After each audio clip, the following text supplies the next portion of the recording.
Welcome to Fundamentals. We are talking about Agatha All Along, Episode 3, Penguin, Episode 2, Jurassic Rebirth, and so much more.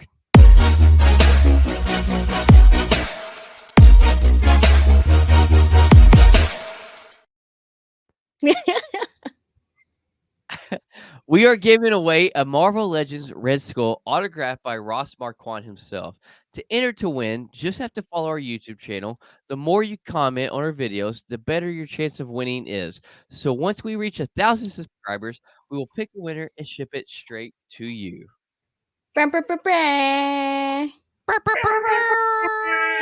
Hey, so before we jump into how we're doing today, let's jump into our subscription part.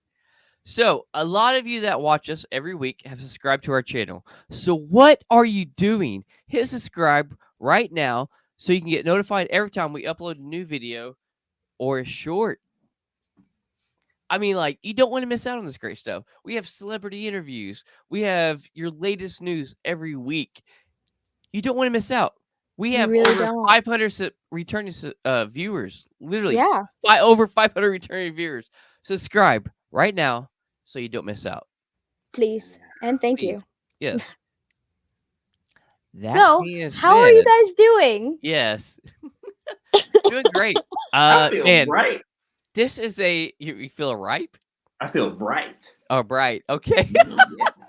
I think they're ripe. I'm like, all right. This guy's feeling like a banana right now. But yeah. Mhm.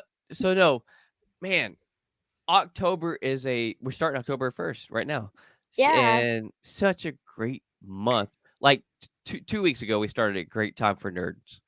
But like October is, I feel like the nerdiest month probably of the year. No, 100%. And especially because Yes. it's like scary season. Yes. Yeah. But Deontay, how are you doing? Like, are you like ready to get this on? You ready to get going?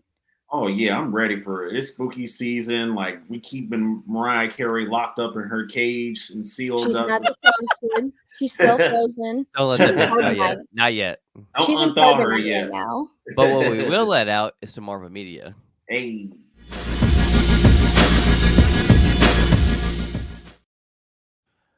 All right. So let's jump into right off the bat, Agatha All Along. So Ooh. we are in Agatha episode 3. Mhm. And let me tell you. So, my God, I don't know how y'all feel, but Agatha has been so strong. Like Yes. it's one of those things I feel like that was like the least expected to be so great, but so far we're 3 episodes in and it Mm. has not let us down. The third episode we got this past week it started off I would say not immediately strong, but started Mhm. off very decently, right? It didn't start off weak, it didn't start off strong, but start off mid. But we hit halfway mark and boom, we went deep. We went Yeah. into things that we have been begging Marvel for years. And we got Mephisto mentioned. Oh my god, we really did. Is he we an agent of Mephisto? Is Oh he my god. though? Oh Is my he? god. Is it fan service? Are we getting Mephisto? We have rumors of Ironheart. We have Agatha going on right now. We don't know. But like it's so pumped right now. We're getting in-depth, storytelling of these witches as they go Mhm. through the trials. Jennifer Kill's the first one that we come upon. Real quick, before we jump into theories and Easter eggs and whatever we have for episode 3, let's go through a rundown real quick of what happened. So as we end episode 2, they start down the witch's road. We immediately start episode 3 with they're going down it. We see a beach house. All right. So immediately we go into Big Little Lies looking scenario with this beach house. Mhm. Right. Yeah. Soon as they walk in, it's Big Little Lies right across the board. And we hear Deborah Jo Rupp go, "Have you heard of Huge Tiny Lies?" Which is a huge call exactly to the theme that they're throwing right now, right? Yeah. So Yeah. this trial is Jennifer Kill, right? And we don't know 100% like about 100% backstory of any of these witches, but Mhm. Jennifer Kill, we get to see a little insert on all of these witches' backstories and maybe some things they've experienced in their path and struggled with, Right. or things that Yeah. haunt them. And Jennifer Yeah. Kill, we get to see a doctor with her. Well, before I get jump ahead, actually. So they actually come across some wine, right? It's And fine. yes, and Deborah Jorup, she's here for it. She's about to drink some wine. This is the woman who jumped on this trail with these people, not a witch. She's here for the good time. She's just trying to have a good party, since Mr. Davis passed away. And yeah, poor woman. Oh my God. National Yeah. treasure. But she drinks the wine. They all drink the wine. Agatha's kind of She reluctant. downs the wine. Okay, She Yeah. like she downs Body the that wine. Let's shit be real. yeah. She tosses it back like a champ. Yeah, a like an Air couple, Force vet. not just one glass, not a couple of glasses, but two glasses. Mhm. And everybody else Before goes. anybody actually starts drinking there, she shoots back Right. both of hers. And they all realize this is part of the trial. Mhm. They all need to drink this. Agatha thinks that she can kind of skip out on it. She gets called out on it. She's forced to drink it.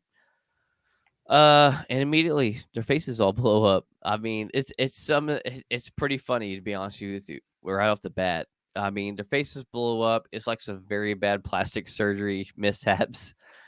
And then immediately their faces go back down, and then they start hallucinating.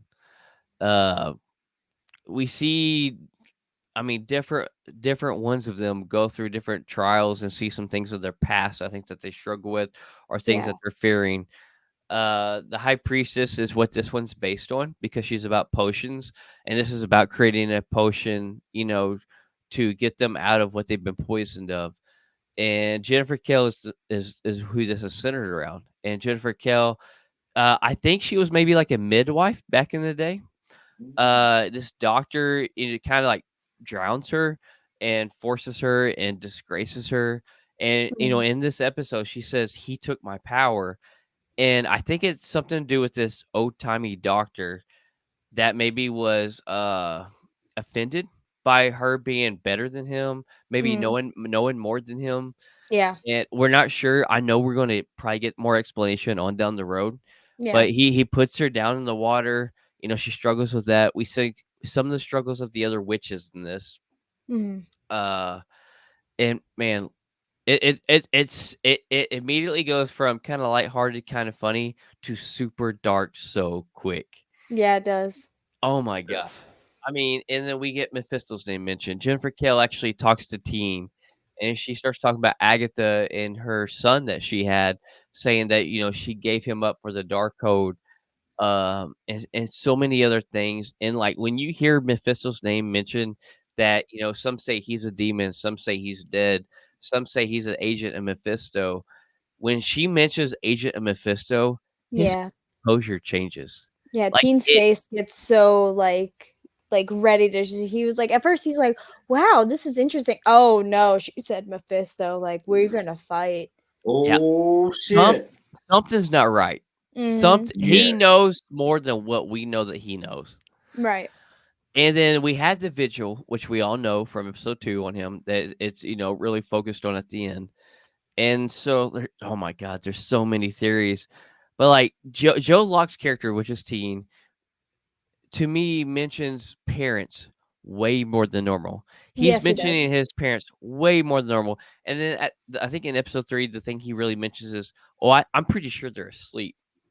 So in episode 1, we get a mention of, from I think Herb, when he's talking to Agatha when they're still in the crime scene area, that there was a wreck on the west end of town, or east side of town, whichever it Eastview. was. Yeah, Yeah.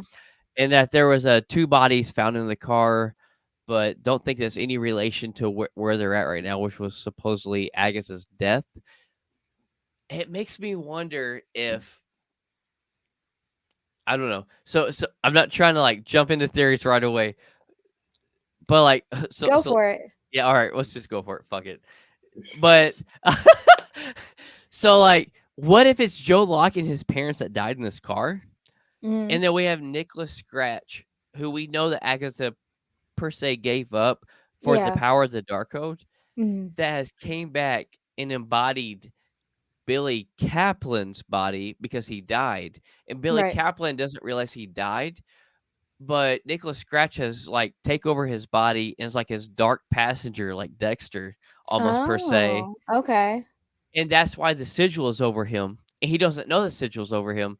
because there's something going on with Nicholas Scratch, maybe Mephisto, maybe Yeah. something like that, but taking Mhm. over Billy Kaplan's body because they Yeah. actually died, but he doesn't realize he died. Deontay, what do you think? Oh man, It's a lot. I know. it's a lot going on. It's just like I honestly I don't know what Marvel plans on doing with Mephisto. I just know like they've been playing around with Joe Locke's or Teen's parents so Mm. much. And then Joe or Teen has been establishing a relationship with the witches that's already in the coven, like the Yes. not the potion one, but the one that wrote the Witches Road song. I forgot what her role even is. Like there's an earth witch, a potion witch. Then there's the actress. I don't want to say anything offensive, so I'm just going to Google her real quick. Okay. Yeah, Uh, no, that's fine. the cast Are you talking of about Alice? is that who the one who becomes Alice's mom is the one that came up with the song. Agatha Yeah. All And Along? she went into that like steam room Yes. and it became like her dressing Yeah. room where she Her was dressing smoking. room. Yeah, it was Yes. Alice. So it's Alice Wu Gulliver, played by Ali An, and Yes. Teen becomes close with her during this They were talking episode. about her tattoo. Yeah. Yeah. Yeah, he talked about her tattoo, which she ended up hiding from us because it's supposed to be like some kind of curse that her family placed on her when she was young, Mhm. Okay. and to stop her from like another curse or something like that. And it's just like they're going to be friends going forward. So what is that going to lead to? And then I don't know if he'll be friends with Sashir Zamata, who plays Jennifer Kale. Mhm. But her conversation with Joe Locke about are you an agent of Mephisto or Mhm. whatever, Right. and I don't know if she's going to end up mentoring Teen or what's going to happen. So Yeah. so Joe Locke's character seems like he's going to be the main focus point for the rest of this season because nobody knows what his role is, who Yeah. he's supposed to be. Yeah. And I mean, Catherine Hahn. you know also that Rio's gonna eventually come back because now we don't Right. have that Earth Witch because Mrs. Hart passed away or Miss Davis, whoever The you want to Black call her. Heart Yeah, Yeah, yeah, Yeah. exactly. So now she's officially dead because I don't know if you guys noticed, but like when they R.I.P. were to taking Corrupt. off their like hairs to put into the Mm. concoction, she wasn't there. She was Yes. still on the table. And you are Like the first one that caught that of all of us. Like literally, I'm like, oh, she died. This sucks. no, And I was like, yeah, I knew it, she was gonna die because like her yes. hair didn't go in it. And Her I hair didn't didn't think go about in the that until you said potion. that. yeah, because they were. She was the last person that they were trying to heal, and they tried to rush to get the potion to her, but they But they were never just too took her late. hair and put it in the potion. Like everybody else has put a strand of their hair Everybody in had to it. put a strand of their hair in it. Yes. Yeah, And so so it's like like why the potion healed them and not her? Well, because I her hair, understand why not her because her hair yeah, was not in it, and they right. Yeah, waited too long. And yeah, they've not addressed this because of her hair. But like I think Tay's right. Like I literally think it worked with everybody and they kind of like I love the whole them sliding in the oven to go the rest of the way to their witch's road, which is kind of like a was it Hansel and Gretel thing yeah, where they like, Yeah, throw the witch in the oven, but yeah. they went through there to go to the next part of the road. So like Mhm. I love all the segues, for witch things. But yeah, like Dude, it and did it 100% they not didn't give grab her you hair. did it give you straight Goonies vibes when they were going down that Mm. water chute? they Like, sure Yes. where was did. because I was Goonies, like I was watching Hansel and it and I was like, Gretel. "Oh my god, it's Yes. the Goonies." Like, There's a Yes. they're ton of pop culture coming references in There is this. yeah, so much pop culture in this, and yeah, Hmm. it makes my heart so full because it's not like, "Ooh, let's throw in pop culture here to appease everybody." It's, right, "Let's throw in pop culture in here where it makes sense and right, appease everybody." Like, yeah, oh my and god. I really Agatha is so freaking good right now. It yeah. is. What I really wanna, like, get more information on is, like, why she heard the crying baby and, like, Mm, took back um, yes. the blanket in the crib and saw the dark hold there. Like, did she Well, not know that she was trading the baby for the dark hold? Like, I wanna know more information of that backstory. My heart is so heavy with this. Like, cause like we know Agatha is a bad person. She, Yeah, I don't care how you twist and turn it. Agatha is a bad person, and so Yeah. like Agatha. I mean, Jennifer Kell started talking to Teen and it was like, hey, they say Agatha gave up her kid, for the dark code, and then yeah, Agatha, because she drank the wine later, and then everybody else, she got her hallucination later, and yeah, as she hears a baby crying, like Catherine Hahn is bringing the acting to us. Like yeah. from the crazy crime scene TV show to Agatha to the emotion of what she struggles with and what she's done in the past. Like when her face just drops when the baby starts crying and she Yeah. pulls back that blanket in the crib and you see the dark code, which pretty much confirms that she gave up her son for this dark code or for this Mhm. power. Yeah. Yeah. Oh my god, the acting in this is fucking great.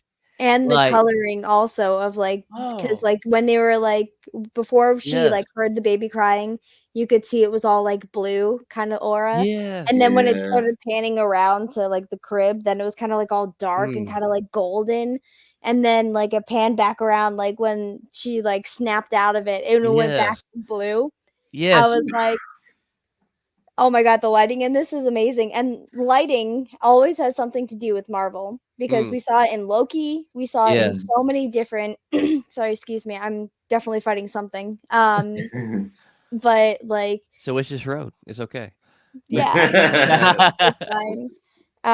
But yeah, I'm excited to see really what they do with the rest of this, because like, Yeah. there's just so many different avenues, and they have more trials to go through. And like New Rockstars was saying that like you got to look for like what they how witches have died, so like the drowning with the crack in Mm. the water, and like all the water was rushing in, or the or burning, or like all of those like little pieces of hanging or whatever. um so yeah. And Jennifer Kell says like he took my powers. He bound me. And Yeah. so like, obviously we're going to find out what's going on, but like I don't know how, but obviously that doctor is from a whole nother time era. And somehow this guy like bound her from her powers that she's been struggling to even have throughout all these years. And that's Mm, why she's been doing what she's been doing. And like, God, there's so much depth and so much layers to this. Like it it's visually the filmography of everything is so great.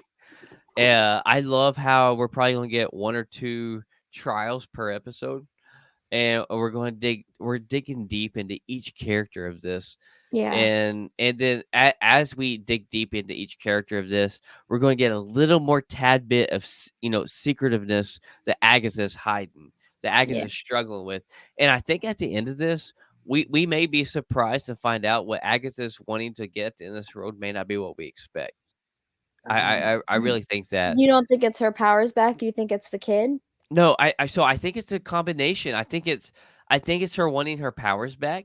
Yeah. I think ultimately she does want to take eventually the powers of all these witches in this coven she's put together. But at Okay. the same time, I think she feels so guilty and so heavenly burdened with Yeah. what she did to get the Darkhold powers to sacrifice her child. And this is where once again I say this. I know I said this last episode, and I don't want to get to where we're humanizing these villains and we're making them anti-heroes, things. But like I truly feel like she's going to end up sacrificing herself for Teen at the end of this because she's going to be so heavenly burdened with what she did with her son because Mm. it keeps getting brought up. And like let's be real, no Who's matter how protecting good or him? bad you are, the human part of us, if you're sacrificing your kid, that's going to weigh heavy on your heart and your soul. Mhm. I don't think it was an easy thing for her to do, but it was a decision that she made, regardless of being wrong. Yeah. And like so right off the bat, real quick, like here's a picture of them that we get as soon as they come into the beach house. Yes. Uh, I and love the vibe. yeah, it's 100% Dirty Little Lies right there. And Jennifer Kell, she's like, "Oh, I feel like I'm just like one of my customers." Yeah. Hell yeah. I love But how Teen went from goth to like prim and proper. Yeah, Yes, like yes. Freddy from the Mystery Gang with Scooby Doo and Shaggy. You're like, bro, you missing the ascot, bro. Okay. Yes, That's but funny. man, there's so much we got. Like right here, is Jennifer Kale, where she's about to get her face pushed in the sink of water from this doctor from her past. Yeah. Here's where we get oh my god, I can't think of her name right now. Can y'all help me out? I just had it up too. Actually, She's a uh, Broadway star. Anyways, Patty Lupone. She plays a role of yes, Lila or Lilia Calderu. Lilia. So this is Yeah, actually her teacher. Yeah. Like it as you look in, like if you're seeing the subtitles, this is her teacher, and behind her is something that we can assume is like death, Yeah. and like I don't know. I think maybe Which she's is escaped. really cool because when you look at that and you look at Aubrey Plaza when she bursts into the door and she's got the mask kind of thing Yes. going on, and I'm like, yeah, Mm, Whew. she's got a lot of death going on. I'm oh, just saying. okay. She's got Yeah. You, the fucking yes. dagger and the tarot card is like with that dagger, and I'm Mm. just like, is it gonna happen? And her that tarot card is death, which matches straight up to who she kind of resembles. Yeah. And then we get Lilia, who looks like maybe she, we see that Lilia is maybe 300 to 400 years old. So Mm, maybe Lilia's escaped death all these years, and maybe this is something that's facing her that she's been trying to escape all this time, or yeah. maybe she helped, that helped with the death of her teacher that taught her all these things. I don't know. There's so Yeah. much that's going on towards the Yeah. last half of this episode, and oh my god, it is so good. And we Yeah. we only get 30 minutes. Like there's so much that happens in a 30-minute episode Yeah. that leaves us fulfilled and wanting more. Yeah. I can't be thankful enough for this. Like I said, the first half started out mid, but the last half just dove in deep. Yeah. Uh y'all have any like theories, Easter eggs you want to point out, or questions you want to talk to us about that that's No, I going think I on that pretty happened much in this covered episode? what I thought of. Deontay, did you have anything more to add? Yeah, they pretty much have 9 episodes to cover all of this. So we're Yeah. Yeah. already on episode what, 3 or 4 Mm-hmm. by now. This is Three. So 3 three. and tomorrow's 4. Yep, and tomorrow's 4. So yeah, we probably got maybe a couple more trials left before it really gets into the nitty grittiness Right. of this story. Yeah, So I'm really hoping that the next episode they run into Rio and she joins the coven. they Yes. need her. They honestly need her because They like do. Miss Hart was never supposed to be in the coven in the first place, and Right. her Yep. dying has just raised the stakes for all the witches. It's just like Yeah. if you're not on point, you will die on the witches' road. So who Yeah. knows if it's permanent or temporary? So got to come shit hot. So Yeah. there's so many things that we still need to see, so many things we need to learn to Mm. find out where this story is going. But I got some questions like immediately right off the bat that you can't help. But like, God, there's so many theories and things you can go with. Like, did Agatha, knowing unwillingly but willingly, give up her son as a baby, Mm. for the Darkhold power, thinking that she could manipulate it and get her son back later on, to find out that she couldn't. So maybe right before she gave up her son, maybe she's the one that put the sigil on him to protect, from anybody from finding out. Okay. Maybe that happened, and that's why initially she was like, "Oh, interesting." When she couldn't find out his name, maybe it Mm. triggered something, realizing, "Hey, I did this as a baby," and so she thinks there's a possibility that this could be her son. So that's why That's she's so interesting. protective of him. Yeah, she always keeps putting him behind her. Yes, Like Yeah, yeah. keeping And like him at above first, that. at the beginning of this episode, when it comes to drinking, she's like, "Oh, sure, whatever." But then she gets like kind of like that motherly protectiveness of him later on in the episode. So it's Mm. like maybe she did that to try to protect him, thinking that she could manipulate the power she got and then come back and get him, but to find out she couldn't. Yeah. And now she's realizing maybe this could be my son. Or I'm on Team Wanda. I'm so on Team Wanda. And I Okay. want Wanda back. And we all see in We all Multiverse of do. Madness, right? We see Wandagore, Mount Wandagore collapse on top of her. When it collapsed on top of her, we see that poof of red magic, right? Yeah. All right. So what if that poof of red magic was truly her dying? But with her being the Scarlet Witch, what if that proof of magic was her soul being split into two, half of it going to Billy Kaplan Huh. body when he passed away, which be the soul of Tommy because it's half of her. And then Okay. later on, say it's in Vision Quest or something, we see the other half of her split into some vessel for Tommy. And so she actually, at the death of Wanda, we will not get Wanda back, Hmm. but at the death of Wanda is a giant sacrifice and an explosion of her true magic and what she can do.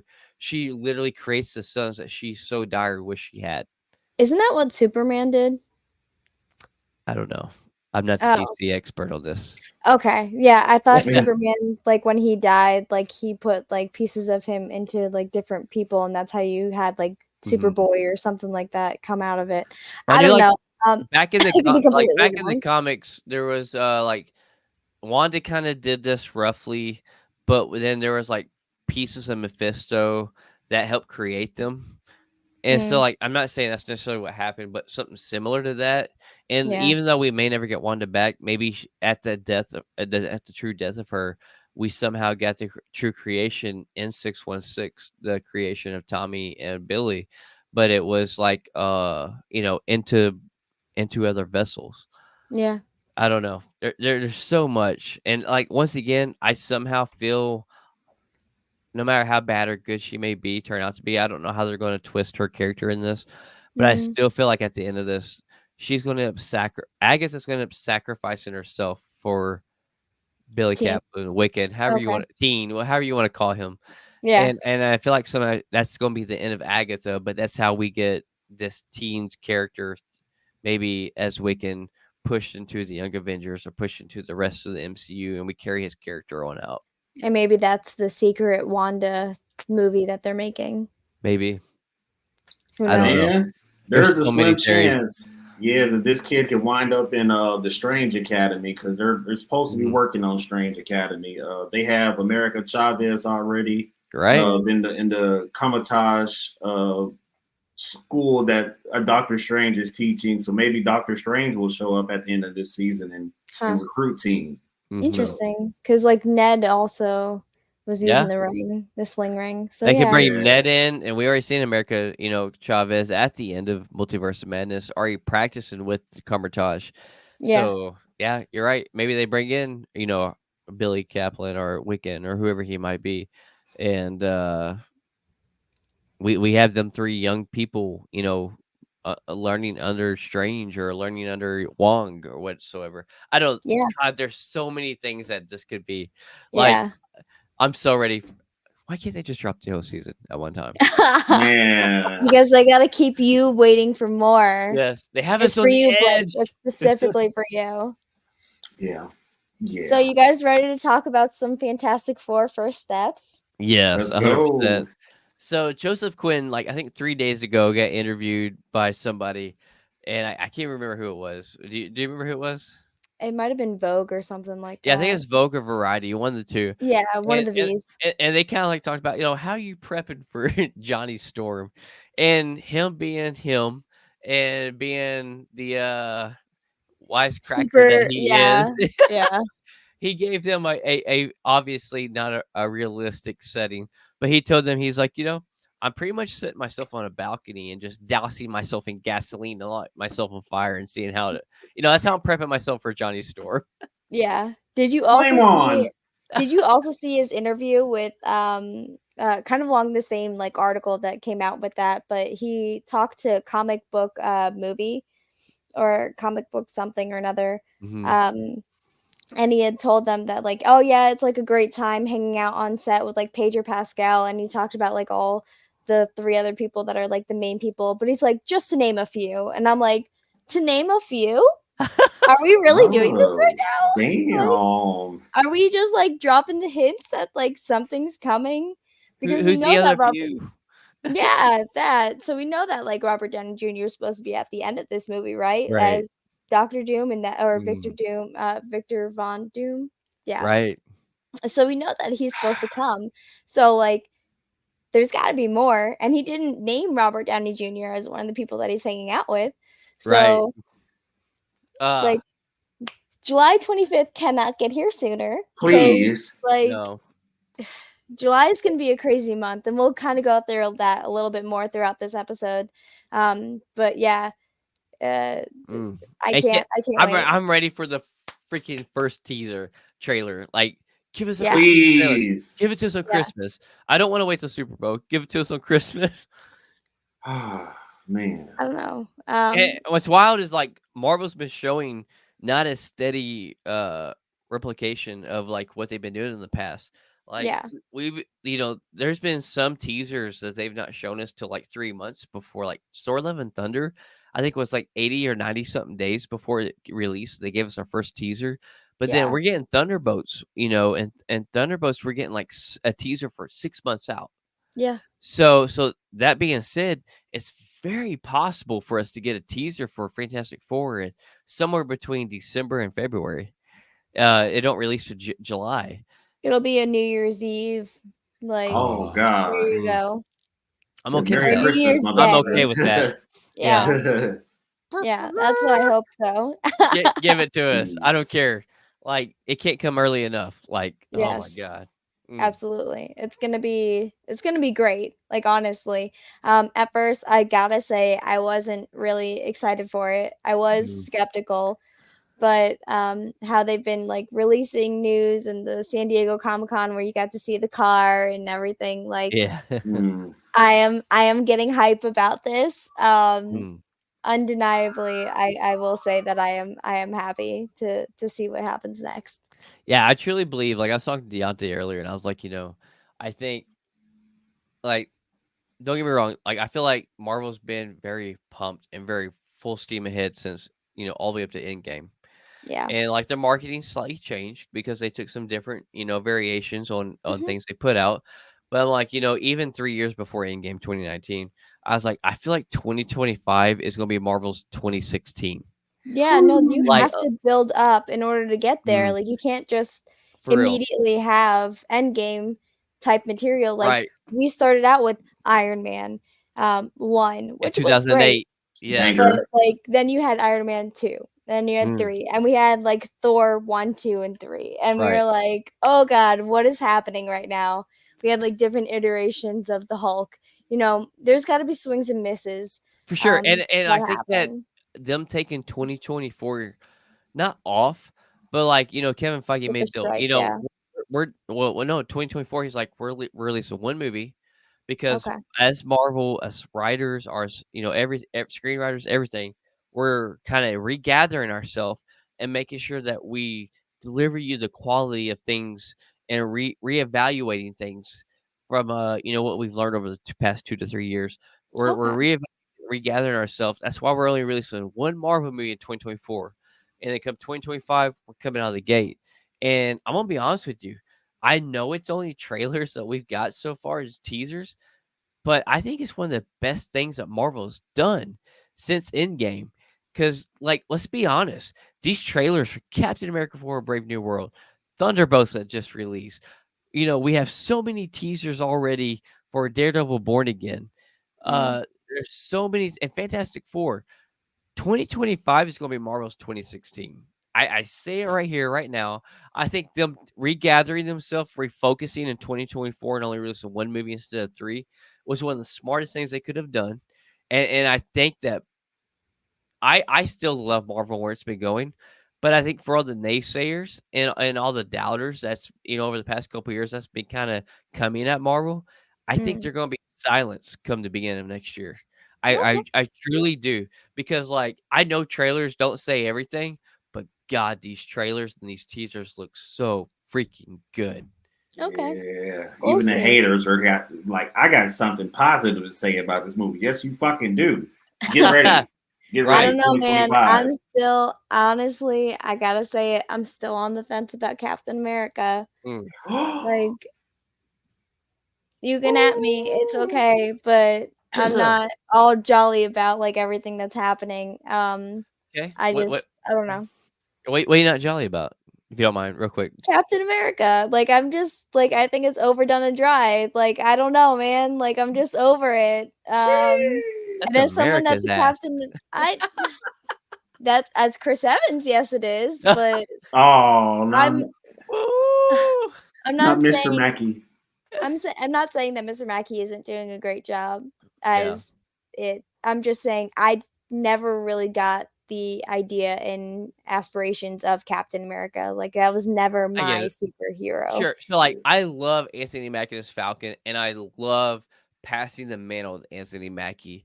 But I don't think they've done Anthony Mackie's character storytelling proper that he Mm, deserves yet. yeah. I truly don't. Like Falcon and Winter Soldier, I love to a point, Mm, but come toward the end of the Falcon and Winter Soldier, where it came Captain America the Winter Soldier. mm, I don't feel like they gave him the justice that he needed to become and take up the mantle as Captain America. That man has all of the acting qualities to become our new Captain America. That man's character as Sam has every deserving right to become Captain America. But these writers, which I'm hoping for Captain America 4 Brave New World, is a redemption for him to truly embrace the Captain America that the MCU needs for taking on a new mantle of him. yeah. So I don't know. Yeah, they're not showing off his ass enough. So you need to focus on Anthony Mackie's ass if you're going to replace Chris Evans' ass to be America's ass. So what is wrong with y'all? It's all about the ass. So Step on it that up, note, Marvel. are you guys ready to talk about some DC? Let's Oh discuss yeah. some DC.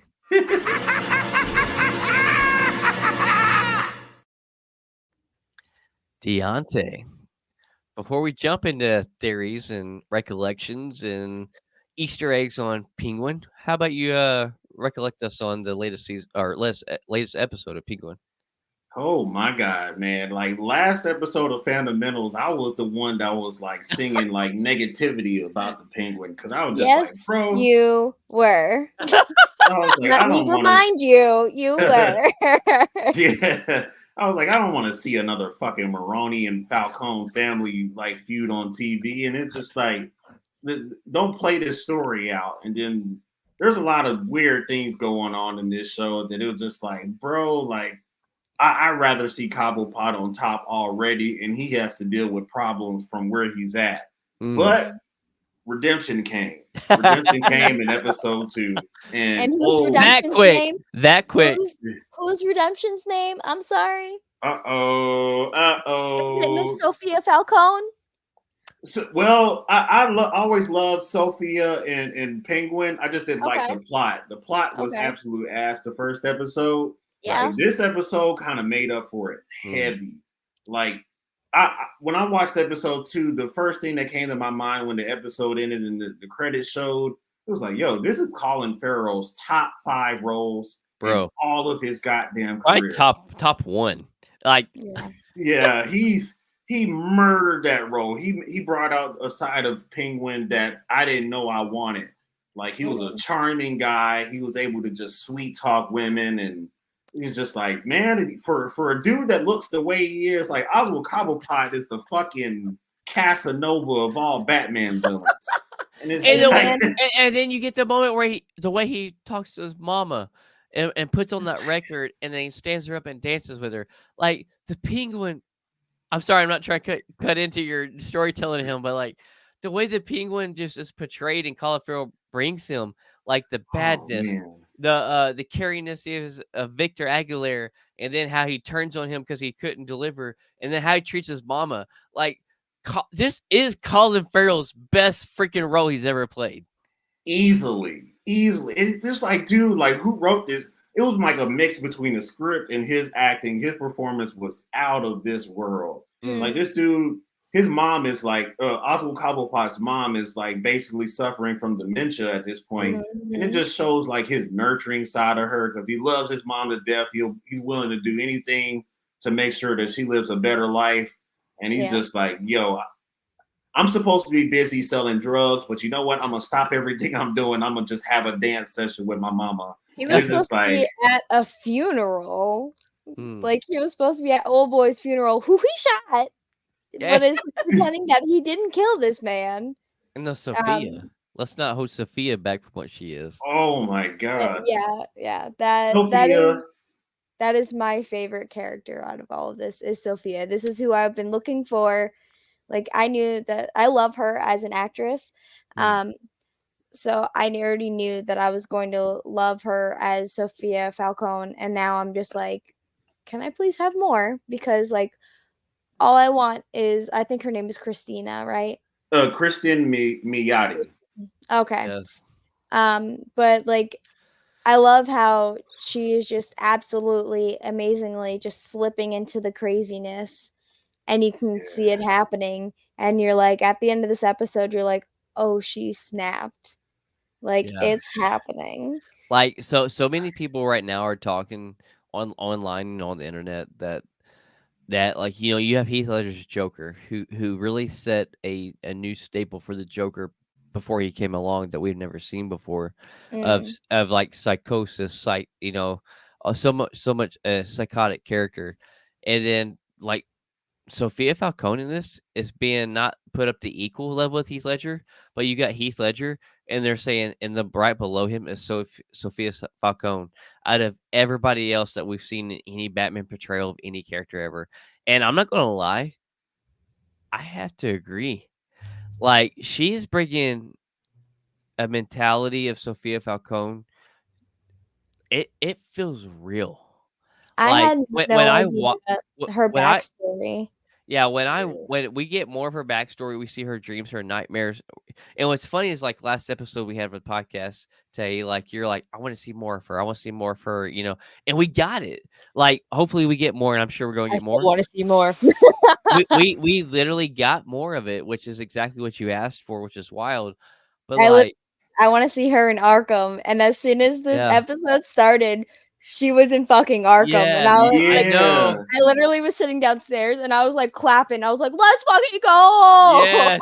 She's And such like, a badass, man. dude, Like, yeah, go oh my ahead. god. We introduced Theo Rossi. So Theo Rossi is from Luke Cage. He's already been casted in And Sons of Anarchy. and Sons of That's Anarchy. Goose from So Sons of Anarchy, baby. he Every played episode. Shays in Luke Cage, and this dude is being teased right now. Well, a lot of theories right now saying that he could be our Hugo Strange from the Matt Reeves universe. I was like, He is the okay. therapist. This would make Oh, sense. you talking about Scarecrow? He's like No, Dr. Hugo Strange. He's Oh, like a okay. he's scientist. the head Well, guy of Arkham. yeah, Oh, okay. He's yeah, like the he pretty headmaster, if much you will. Yeah. he talks to all the patients, he counsels Mhm. them and all that, and then he Makes them goes go and does some fucking crazy crazy. shit. And Yes. yeah, and he's just like gaslighting and making Yeah, he them do is. shit that yeah, it's like Yeah, Theo he Rossi. definitely has a thing for Sophia. Yeah, that's true. Yeah, that's true. Yeah, Because yeah, he got a thing for Sophia. I so think my only issue is he is way too young to be Hugo Strange. Because it's just like if Penguin is already at full age and Batman is only just like 2 years into the game, like Hugo Strange should be a bald head old man. We should not be getting like a backstory of Hugo. So I don't think he's Hugo, but he is that maybe works for Hugo. is that in accordance with like the comics or because of what Gotham showed? The pretty much the comics because Hugo Strange is Okay. always an old bald headed man in every Okay. iteration. It's just like Yeah. Theo Rossi's just like he's got to be like an early 40s actor at Yeah. this point, and he's got full head of hair, uh, no face. Well, he got a mustache, but it's just like he looks Mhm. absolutely nothing like Hugo. Right. Yeah. So it's just like I can see the theory, but I don't know if that would be a great idea for Matt Reeves to do that with him. Yeah. And so I'm glad they introduced him. We needed like a balance. It's just like who's going to keep Sophia Sophia Falcone in check, and I don't think he is. I think he's making her slip Yeah. into that because he was doing that light therapy Yeah. and yeah, was bringing out the hangman out of her back again, and I think that's what he's doing. And I think he's doing that on purpose, but Yeah. he thinks that he can pull that out of her, but I think he thinks he can control and manipulate that. Yes. And then he's gonna find out that he can't. And Correct. I think she's gonna end up killing him. yeah, because Yeah. that aspect is like you could. He has like Hugo Strange's personality, but it's Mm. just like for him to be Hugo Strange would be like a setback for Matt Reeves' universe because it's like Hugo Mhm. Strange is like it's not just Sophia that he's working on. He's Harley Quinn, everybody at Oh, Arkham yeah, okay. Asylum. So Yeah.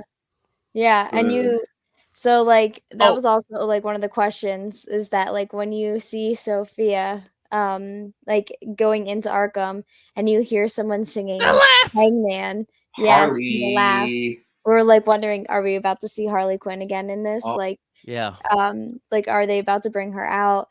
Something else that we got to see in this episode, or here rather, is that like Oz's brothers are actually dead. So in the first episode, you hear the mom who has dementia, Oswald's mom, say like, oh, your brothers are like outside playing, but now we know for sure they're dead. Right. Like, so how did they die? Who killed them? Like, did Mm. Oswald kill them? And is that why like he doesn't want his mom to go into like an adult care like hospice type situation? Mm. Like, is he not ready to let go of the house? Like, what exactly is it about like his mom and his relationship that like he's terrified about that? I want to know more about his brothers. I want to just know more. And when we Yes. saw the Arkham scene, I was like, oh, is this like a hint at what we're supposed to be getting for this follow up Arkham series? Are we really just going to get like an Arkham, like kind of like American Horror Story where they had the ooh, asylum, you yeah, the know? asylum season. Yeah, exactly, Yeah. the Yeah. asylum season. So are we gonna get that but Arkham. Are we gonna get an Arkham Yeah. Asylum like series instead of like an actual original backstory of a character? Is it gonna be just the Arkham Asylum? And we're And what? gonna see like the different wild ass shit that's in there. Mm. Yeah, because Matt Reeves has already casted Barry Keegan as our Joker, so you Right. never know if he's casted our Harley Quinn already. So We Right. don't And we like got what I love know. teased. at the beginning is when like I say daydream or whatever that is that she's we Yeah, it's a physically dream see her going sequence. through. It's a dream sequence, but immediately in the background you hear a hysterical laugh like it's Yeah, like you immediately think of the Joker's laugh. So you like but it's a girl. Yeah, it's a girl's yeah, voice. Yeah. is it okay? So like you immediately know like she's been in there. So I'm like, are they going to give us more of that later in this season? Mm, Tease not give us these character developments, yeah, but like tease us with this. Like, hey, this is coming in this universe. Calm down, but this is yeah, coming.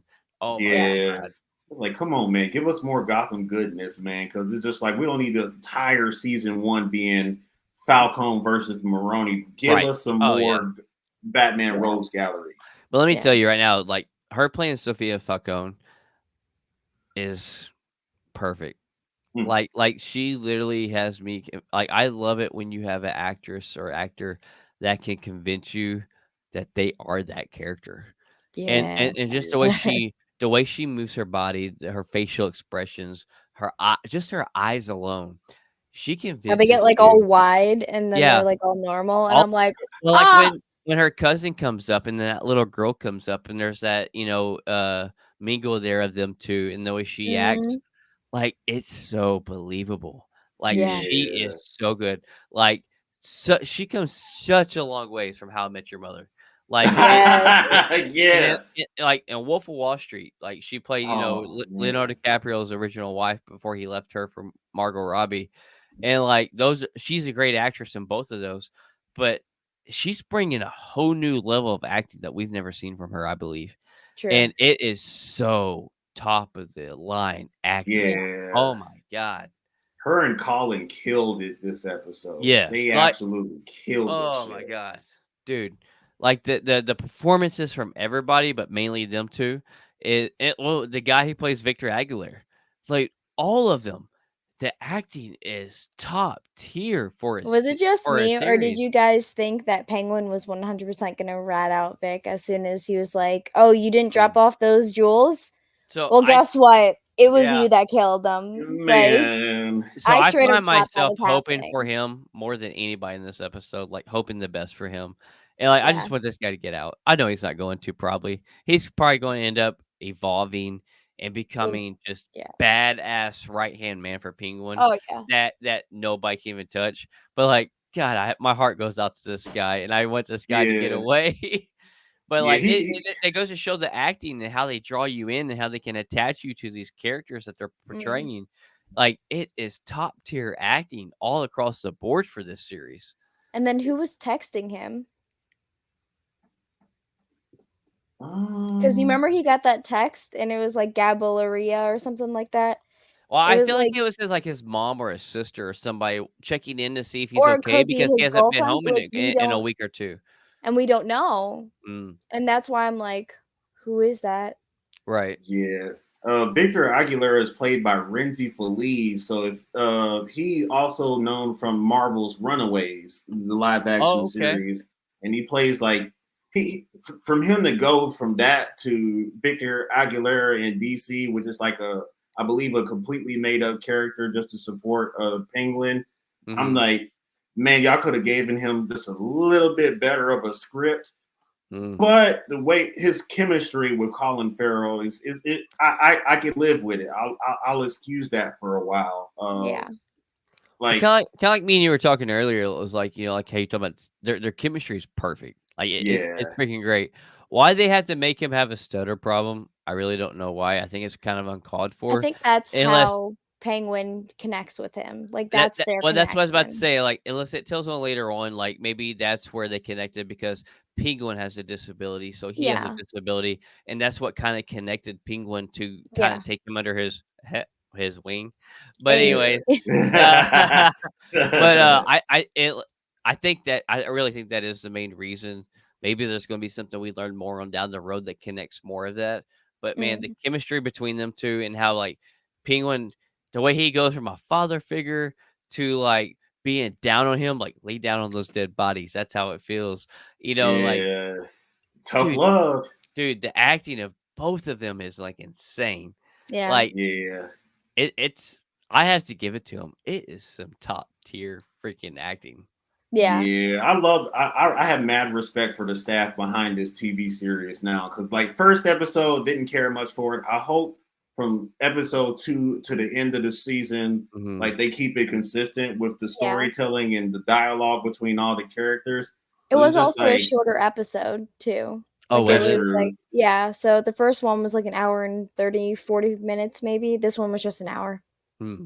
That's fair for sure. Because Sophia, one of her biggest challenges is dealing with like straight up misogyny and like the crime family has always had like this patriarch lead over it, Yeah. and she has to And she challenge just it. got yeah, like cuz the guy that plays Max Medina in Gilmore Girls is now Mhm. the head guy in the Falcone family, and he's just like, if it were up to me, you would be the one that's in charge. And she's just like, well, fucking put me in charge then. Yeah, it's just Yeah. like you don't trust me because I'm a girl. Like, what the fuck is wrong with you? And I love how Penguin goes like, we think he's gonna put the knife on Oh Boy, but Mm, then he puts the knife on a different guy. And Yeah, yeah, and then you're like literally figuring out like, dude, just actually how intellectually smart he is. Because yeah. realizing like it would probably be not as believable if we put him on him. So let's put it on Oh this yeah, guy. 100%. Yeah, Yeah. and like God, it is so good. Like he can play I chess. yeah, I'm here for Penguin as strong as I am Agatha. I'm not gonna lie. No, I honestly, same. By episode 2, I'm kind of like Penguin might beat Agatha at this point. I will be patient enough to see what episode 3 does, but Right. I Hold your loved horses. Agatha. Don't get too excited. Like we Yeah, just Yeah. got you back to being happy about Penguin. Don't go too far. We'll reel you back in. We got you. We got knock you. on wood. I mean, So I'm obviously alpha Marvel. So yeah. like I feel like me saying that's as far as we need to take it. Let's not get too ahead of ourselves. Yeah, we'll see next Sunday. We're gonna find out. If it surpasses Agatha, I'm gonna be so upset. But And it anyway. was so weird that they just randomly started going to Sundays. Like after the first one was on a Thursday, and then Yeah. episode 2 was on Sundays, so now it's on Sundays again. It's on Sundays for the rest of the time, and I'm like, I was so let down. I was well, I think all of us was like anxious to wait till 8 p.m. hits. We hit and we're like, wait a minute, something ain't right. Right.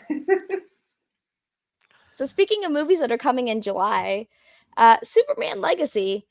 God. We have a couple of Marvel actors. A Actually, couple? I think it's Couple? about 10, maybe a little bit more than All Well, right. that. All I think right. it's 9 or 10, right?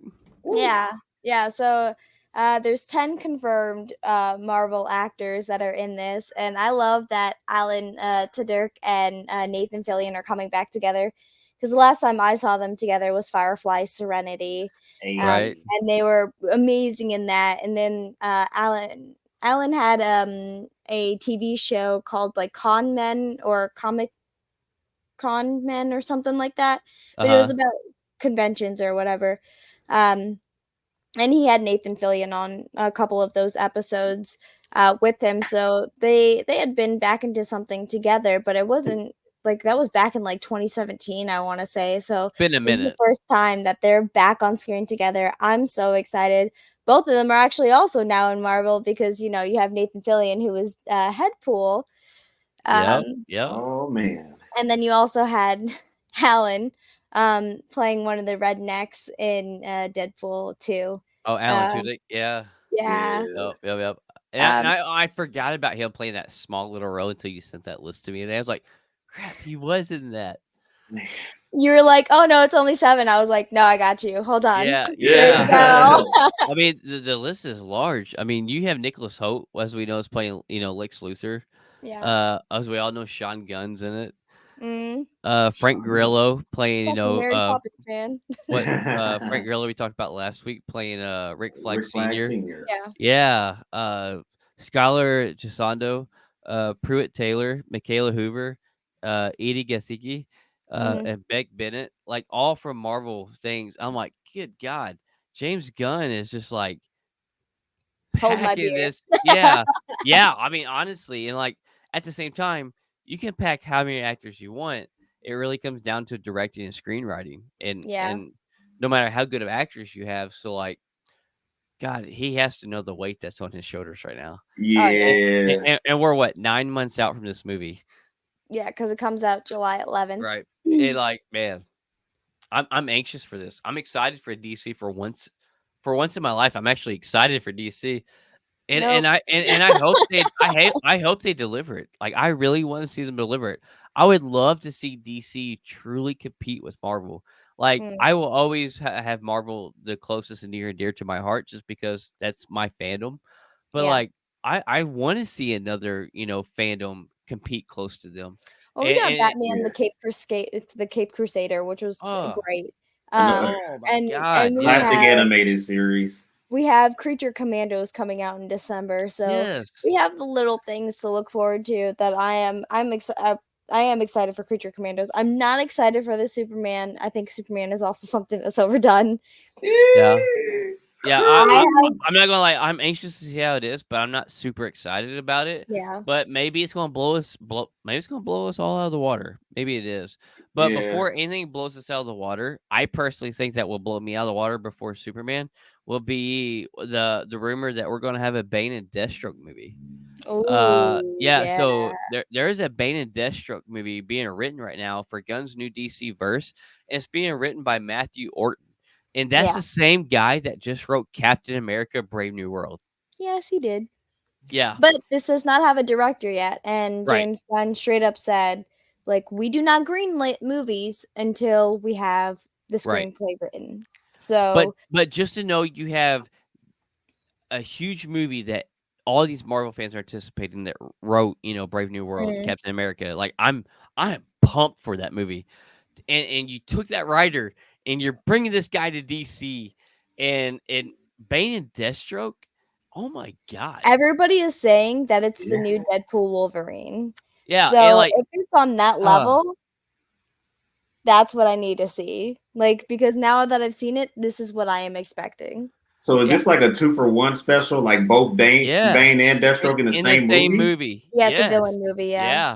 It's gonna be a How is villain that movie. gonna work? Because that is like they get two separate backstories. Deathstroke Right. is with the League of Shadows, and then he's got his own shit going on, and Yeah. Yes.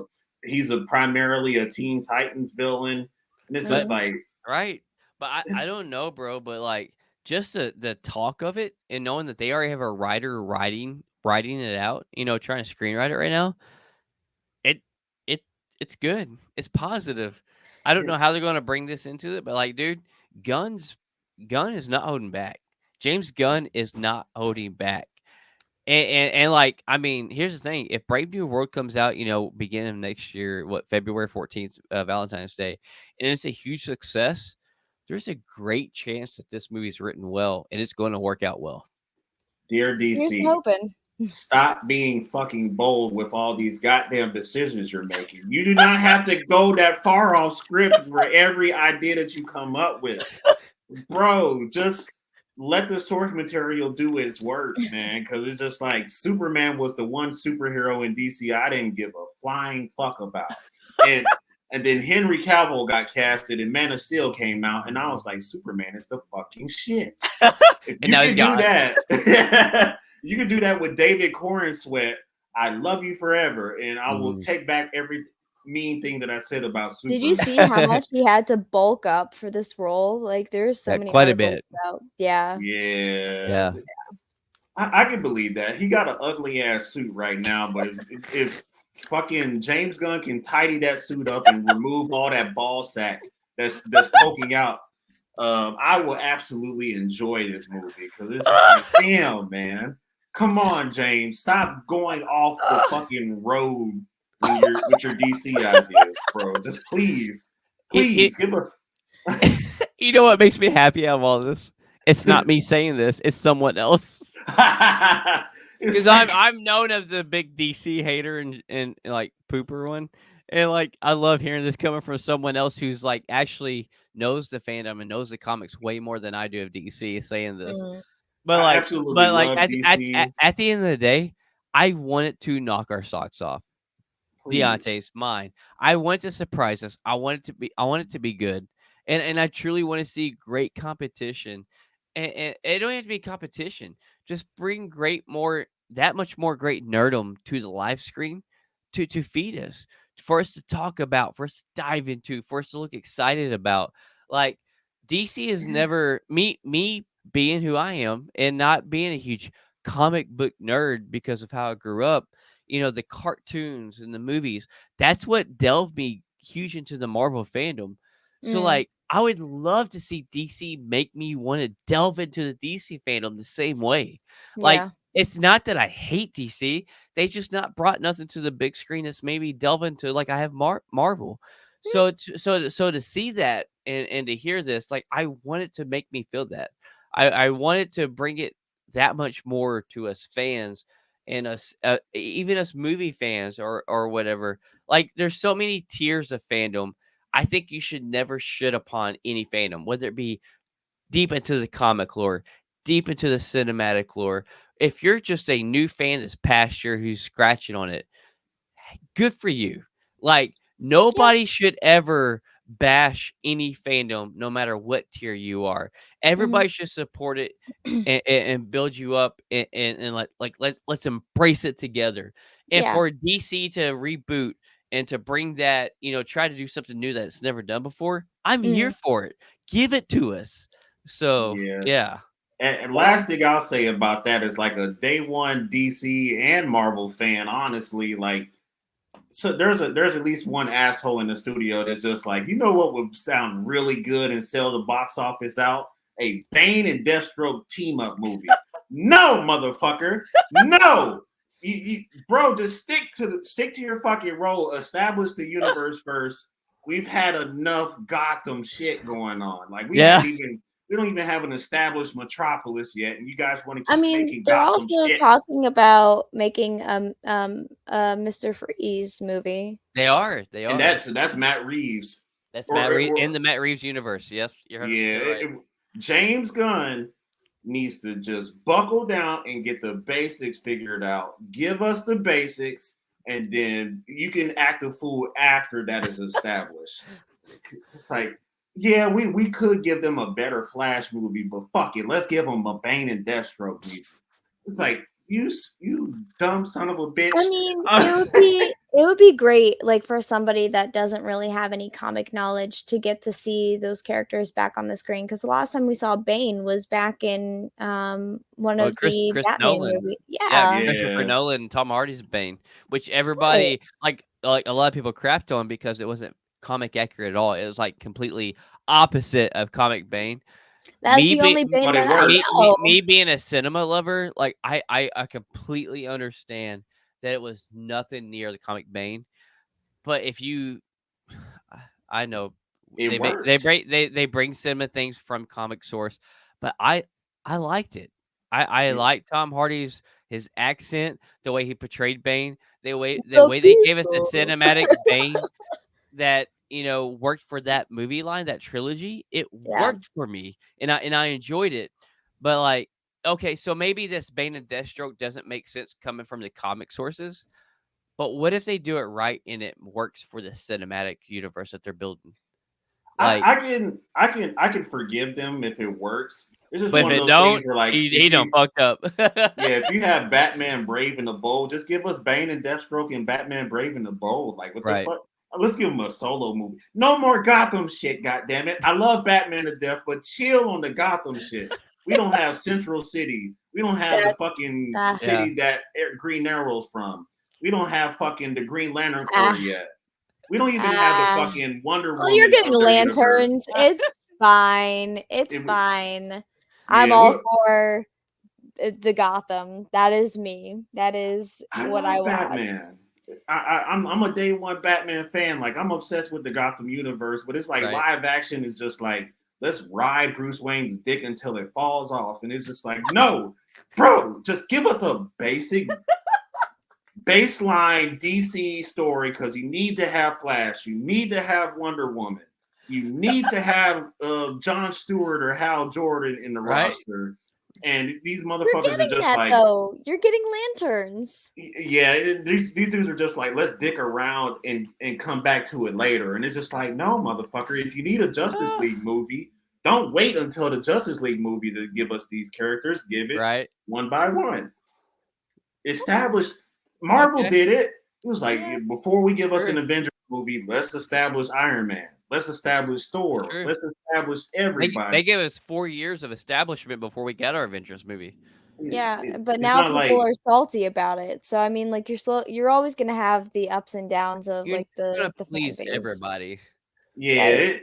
it's more like these guys are just like ignoring the basics. It's just Marvel is just like we'll give you the guys before we give you the team up movie, and it's you think about it. If Feige was just like, you know what would be a better idea than giving people Thor, Captain America, and Iron Man, a Mm. fucking Pepper Potts movie. It's like no, oh my fucking god, bro, give us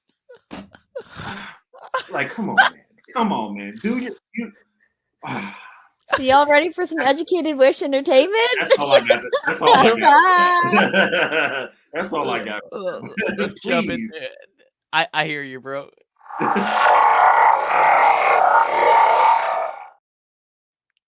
Oh man, I'm so Sorry, ready to I was cut just clip. like, I'm so we ready to could cut talk clips about out this of that. all night. No, like I'm For so real. excited to see what shorts we get out of the DC section.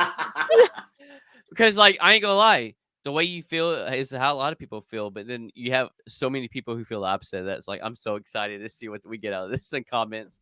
Yeah. But Yeah, it's like right off the bat, we have a new Nosferatu trailer.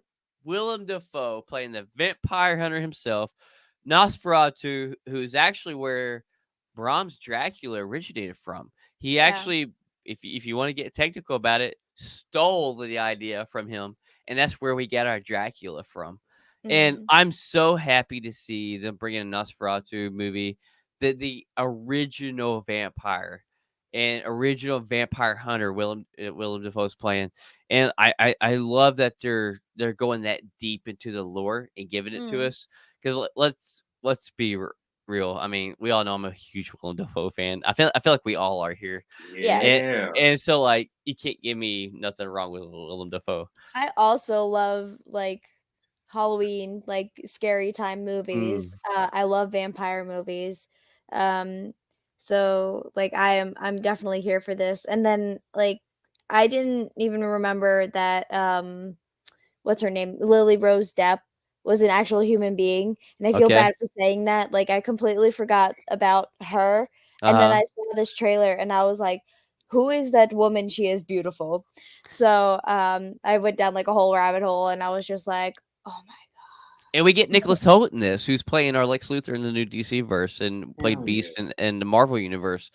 And Yeah, we got Nicholas Holt's Bill a great Skarsgård. actor as well. Like the cast is stacked in this. Like Hmm. I Yeah. truly think this is going to be such a great movie, and Oh yeah, it can't be getting ready to come out at a better time. yeah. Yeah. It's on Christmas Day. It's December Yeah. 25th. Yeah, it's like a little bit after Halloween, but let's be real. We're all like any of you huge Halloween lovers, we all know our hype of Halloween don't really die until December. So this is going to almost kind of like reinvigorate our pumped up, Halloweenness.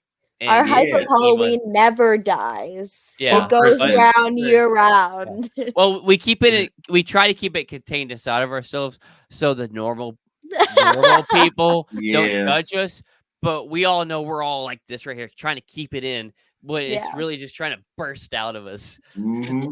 And keep Mariah Carey sealed behind Fuck Hell's Mariah Gate. Carey. That's all I gotta say. Fuck her and fuck Christmas too. That's right. Except for Violent Night. David Harbour's Violent Night. That's a Yeah. great Christmas movie. You know what else is a great Christmas movie? Red One, Krampus. probably. That's- Even though you hate The Rock, it's probably gonna be Red One. Oh yeah, that's probably gonna be one of the good old reliables that is gonna end up Yeah. happening. I'm a horror nut, man. So I watch horror movies on Christmas. If you want to see Krampus terrorize an entire family, go get that shit. I love Uh, Willem Dafoe, man. He's Oh my just god, he's so so great. epic. He's Yeah. iconic. He's a national treasure, just like Kathy Bates. I said a couple weeks ago. Like him and Mm. Kathy Bates, he probably ranks a little higher than Kathy Bates for me. He Oh is a yeah, national treasure. yeah. That's my Green Goblin. Hashtag my Green Norman Goblin. Osborn, baby. Yes. Also, Jurassic World Rebirth, who stars Scarlett Johansson, just wrapped filming this week. It So did. we are getting so close to getting it. And I don't care about any of you naysayers. I'm so pumped and ready for this. So this has another whole 9 months before we're gonna get it because this Yes. is also coming out in July of 2025. So remember how I said all of these movies are coming out in July of 2025? Yes. This is July 2nd. So this is the first one, and then you're gonna go watch Superman, and then you're gonna top it all off with the Fantastic Four. Literally 2025. comes out on my birthday. Ultimate Nerd Year.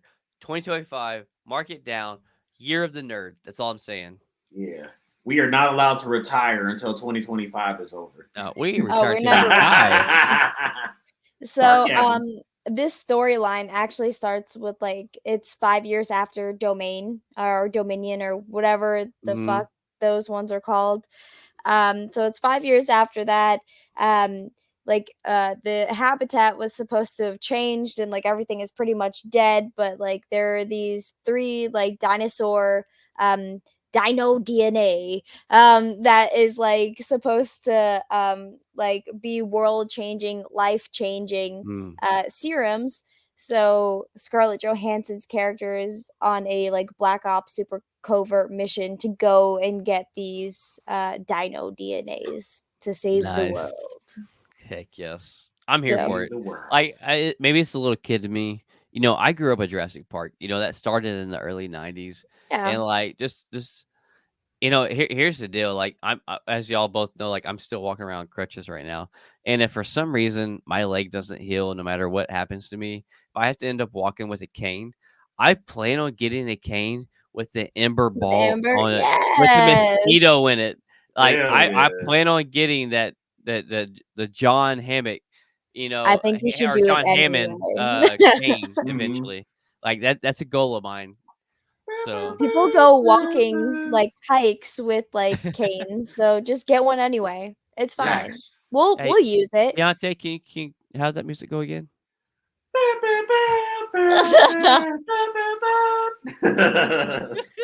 All right. So it's been a wild week for deaths, and this is gonna be the first one we cover tonight. And another star, man, Chris Christopherson. He's an actor and a country music singer. Uh, Phenomenal songwriter. Has great country music songs that if you never heard, please look them up. They're none to like a lot of people who have written ever in country music history, but he also plays Whistler in the Blade movies. You know, the Blade Sure movies does. really established the foundation for Marvel to really take off cinematically back in the day, even before the MCU started. And God, such an iconic man. Like, I mean, between acting, singing, and songwriting, so great. His family, he was living, I believe, in Maui, Hawaii, and that's where he Such passed a away. rough life. He was in his 80s. I think I want to say 84 or 88, one of the two that he passed away, but lived a full life. You know, his Yeah. family thanked everybody. Like they made an announcement. It was like, you know, thank you for loving him throughout and supporting him and through everything he's ever done. You know, it means the world to us. Such a well versed, talented man. So it's a shame that he passed away this week. Mm. Yeah. Rest in peace, my dude. F in the chat for Chris Christopherson. For sure. So Or a K? also, huh? A K in the chat. Yeah. K in the chat. Yeah. I was trying to figure out how to make a K. It happened. Anyway, so Blake, you have some Walking Dead news for I us, don't do. you? So I'm an OG Walking Dead fan, and for you people who are still hanging on and watching all the Walking Dead stuff that's hanging on, we got Daryl Dixon season 2 out this week. Episode 1. We're getting one every Sunday, just like we are the Penguin, and it starts off with the Book of Carol.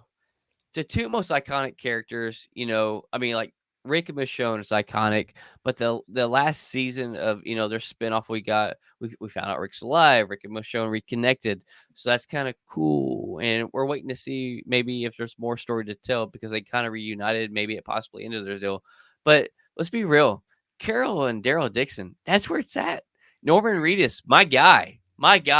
Norman Reedus was not even a comic book character they brought into the live action series that is a fan favorite of everybody's that tops everything, even more than Rick. And they keep bringing it on because it's good storytelling, it's good money. As we know, for season 1, Daryl ends up over in France. He gets into a scuffle on the American side, and these people ship him over to France in a boat. He don't know what to do, so he ends up helping some people over here. Carol, she's a bad bitch. Like, Hey. come zombie apocalypse, I want a Carol and a Daryl on my side. Like I'm telling you right Would you now, not be the Daryl though? yeah, I would be the Daryl. Oh, there Okay, we go. Yeah. yeah, but Grow his like hair out. I'm not Daryl without a Carol. So True. Carol's one of those people that, and I love it. Like when she comes across strangers, she comes across as innocent, like, oh no, can you help me? And then she's Fuck like, that. and then you're like, oh damn, Oh, Carol, you well, know. shit. But she's on this mission to find Daryl. In episode 1, she comes across. She's on stateside still, America, and she comes across this guy. He's got a plane. She gets to know him. She screws up. She thinks she's going to try to get the lead on him and trying to use him for his plane. Come to find out, he's a good guy, and he has a memorial for his son in this greenhouse that she screws up and lets these walkers come in on it. It's pretty. I'm not gonna lie. For second season, first episode, super emotional, super touching, but it starts off super strong. They end up getting, by the end of it, she makes it right. She apologizes, but then electric strikes the generator. The gate opens up. Walker's kind of like overrun his whole entire place that he's been keeping sacred for his son's death this whole time. And they Yeah. take off in a plane and they're heading over to France, overseas.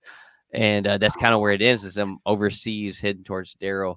And Daryl's with these French people trying to help them hold off these bad people that we seen from season 1, and that's where it ends. Like I'm super excited for this. For Walking Dead to go so long. I think we got 10 seasons of just the regular Walking Dead. We got Fear of the Walking Dead. I'll be straight honest with you. That's the only thing I think I've seen the first season of. That's it. But then we get these spin-offs. We got Daryl Dixon, then we get Negan and Maggie, and then we get Michonne and Rick. And for this to be such a long running series, so many spin-offs, they are just bringing this so well. They're carrying the storyline so well, and obviously it's working because they keep making them. So they're keeping the viewership and the money coming. But God, I will die a Walking Dead fan, and I cannot Hey. wait next week to find out what happens in episode 2 of season 2 of Daryl Dixon. But We yeah, love that for you. Yes. Hell yeah. I love doing prosthetics and the movie makeup and all that stuff. And one of my very first things that got me into that was The Walking Dead and watching tutorials on it. And so like some of my very first prosthetics and makeup that I started doing was zombie stuff. And so that will forever hold near and dear to my heart, the zombie world. And Greg Nicotero, man, such a great director and creator. Yeah, I can't talk more highly of that guy. So Oh yeah. but yeah. So after that, we have I don't know if you're a Winnie the Pooh fan and a horror fan. You like to mix the two. I've not yet Oh seen shit. I've not seen Blood and Honey 1 yet. I But have. have you? Yes.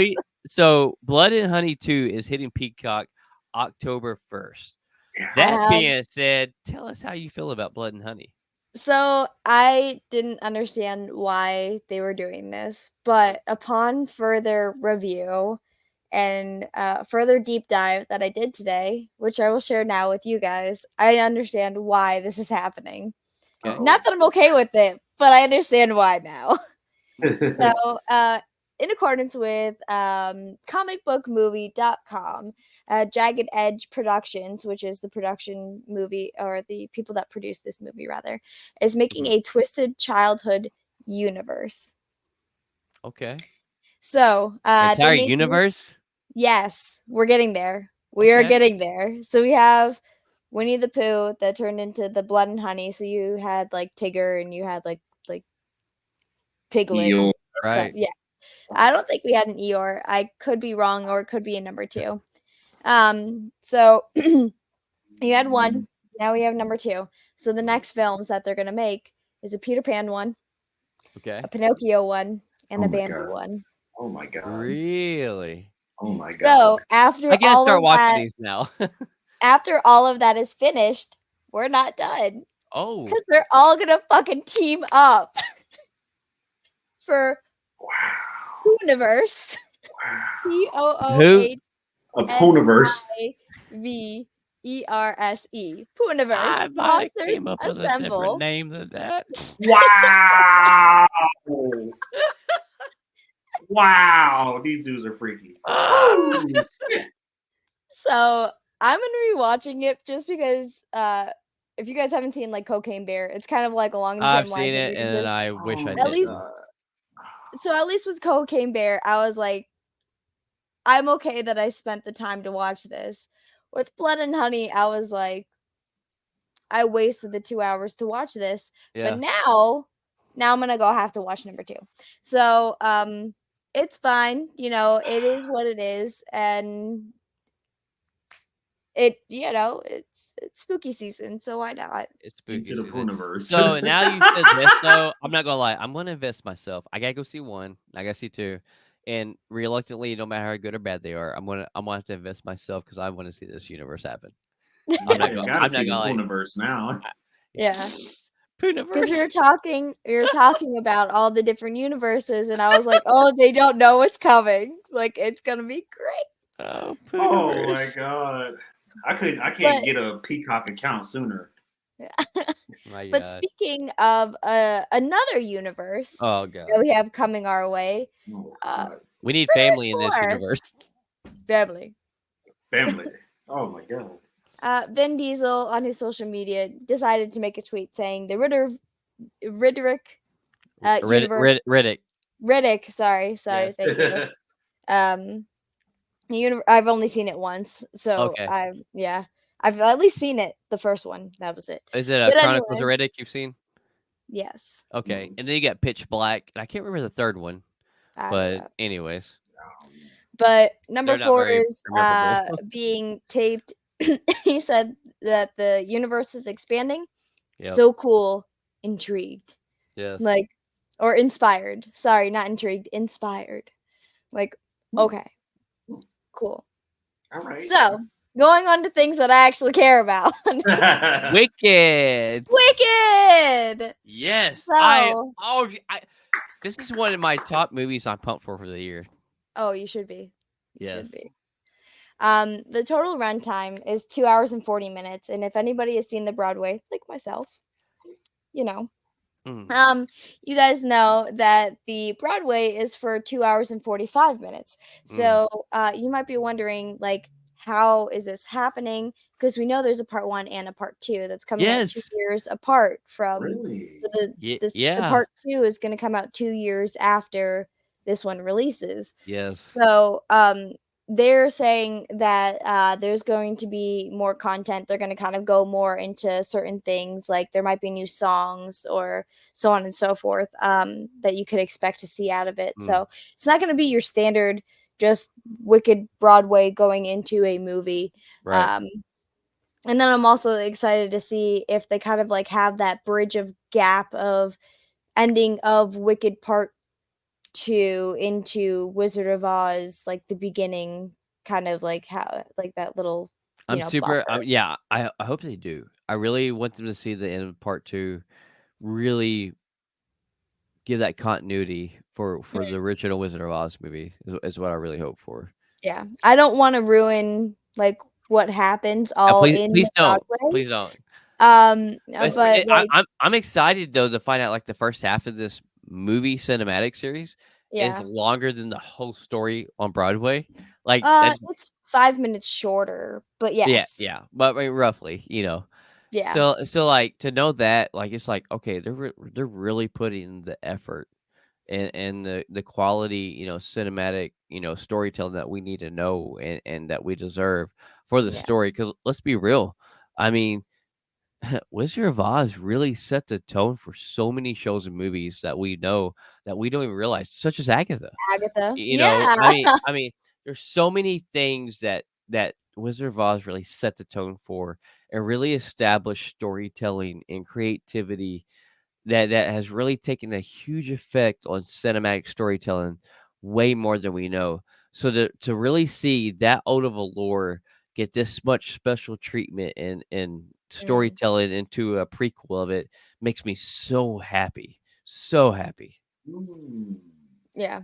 I mean, like, growing up, I was in band for, like, 7 years of my life, so, Mhm. going into high school, that was, like, one of the soundtracks that I constantly listened to, and then before joining the military, I took my mom to go see this Broadway for Mother's Nice. Day. Hell yeah. So it's I bet always that was something that special. I've always held it very near and dear to my heart, so to see Mhm. that it's actually becoming a movie is amazing. Um so something else that's very near and dear to my heart that is sad. Mhm. Uh, Maggie Smith. Rest in peace. Yes, she passed away on September 27th. So I don't know if you guys saw, but every time a Harry Potter member passes away, people gather at Mm. Universal Studios in Orlando. And they say like wands up and they do have like a whole like TikTok for it. So she passed away that day. So they originally started it with Alan Alan Rickman. Rickman. Yeah, thank you Mhm. for Snape. Um and that was the first one, and then ever since then, like that day at 7 p.m., people go and they all stand there, and there's like hundreds of people just standing there with their wands pointed up at the sky. Um, It's gotta be so emotional. oh Like, Oh my yeah, God. can like you just people were imagine being there, sobbing. like, the emotion that, like, just was, like, vibing off everybody, like, for such an Yeah, iconic actress, like, oh. yeah, Yeah, like yeah. most of the Harry Potter crew is in the grave right now. We get Hagrid's gone, Dumbledore's gone, Mm. Snape, Both. Yeah, Yeah. Gonagall. yeah, Like what? This is insane. yeah. Mm. And a year ago, from the day that Maggie passed away, Dumbledore passed away. The exact same date. Oh, It the was Yeah. exact same wild. day? Oh, Yeah, wow. Wow. it was Oh wild. man, that hits so different. Whew. Especially for Damn. so many people who grew up as, children who grew up with Harry Potter. That's yeah. I can't speak on that, but, like, I know there's such a huge presence of people who have, and, Yeah. man. Mm. Man, And, like, she was like, her I think one of her second big roles besides Harry Potter was, Downtown Abbey, was Mhm. one of yeah. her other second huge roles that she was really I known for. I never watched that, but I Me watched neither. Hook a bunch Yeah. Yeah. in my lifetime, and she was like the grandma or whatever, the old lady, and So yeah, So one thing I will have to say, kind of finish off the educated wish entertainment section is so Michael B. Jordan is a good actor, right? yeah. He's not bad, but I will say he's nowhere near in like a top list of mine. Mm. Creed, a lot of people love it. It's all right for me. He played in Black Panther, and I feel Killmonger. yeah, it's Killmonger. Like I feel like that. I have a couple more actors who could have probably portrayed a better Killmonger for him Hmm. than him. But let me tell you, so probably one of the most excited movies that's hyped me on a trailer that he has been in has been Sinners. Ah, This yeah. horror movie, oh my god! If you have I not seen want the to know if trailer, it's zombies. Like, I'm like, is it zombies? I don't know. There's so much speculation behind it that Is it? they leave you wondering: is it vampires? Yeah. Is it zombies? Like I don't know, Because they talked but about ghosts. They used the yeah, word ghosts but in Yeah. there, just and then they just showed the go like ahead. the look of what's her face that plays Kate Bishop. Haley Haley Steinfeld. Steinfeld. Yeah, thank you. Yes. Mhm. But like they say, like our town is like overrun by things, Yeah. and then they say and ghosts, and then you just see like her doing this like weird sashay thing, and I'm just like, oh, okay, we're Yeah. So so okay. so maybe Yep. I'll So get it hate. is a vampire film. It's It's vampires. vampires. Yep. Yep. Okay. Okay. So like maybe I'll get hated on in the comments for this, but just his acting alone in this trailer, Mm, it's the most impressive acting I've seen out of anything he's ever been in. Like okay. I am so amped and pumped to see this. The acting from every character, not just his, but the Yeah. acting from every person in this trailer is probably got to be one of the top horror movies because we all know Long Legs Let Us Down.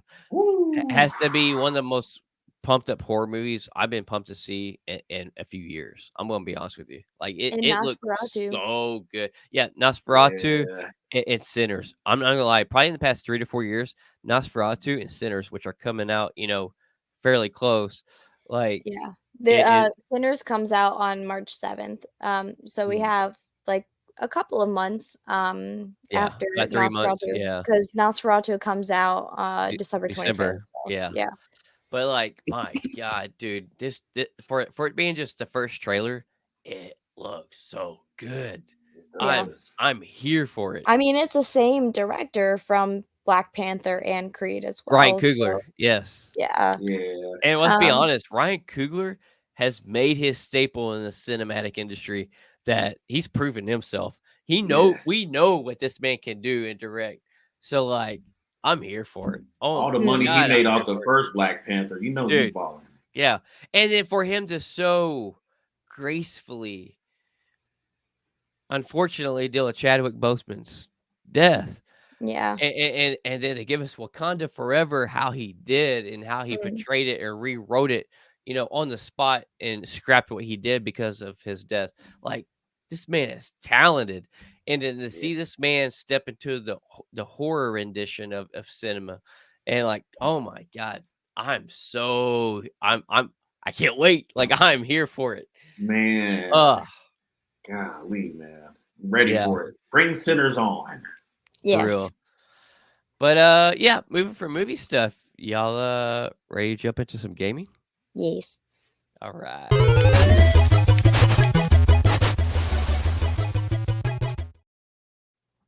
All right. So, first things on our list. First things first. I'm the realist. No, but first thing, we're gonna talk about some Activision.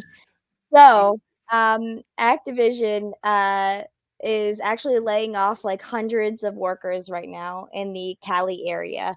Oh my Um, god. they laid off 400 people back on September 12th. Yeah. At the end of the year, they need to do another 140 in their Irvine um, branch, as well as 110 in their Santa Monica branch, as well as the already 400 that they already laid off, as well as Mm. in the Playa Vista in November. They will begin cutting 143 by the end of the year.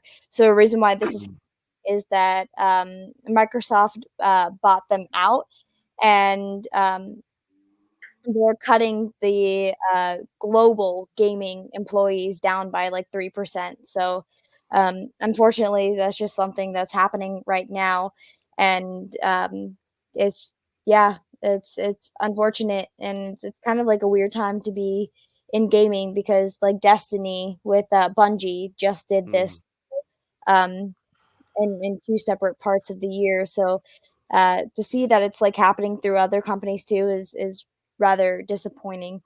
So the next thing I'm going to talk about is Ubisoft. Hey. They have like a French directorate.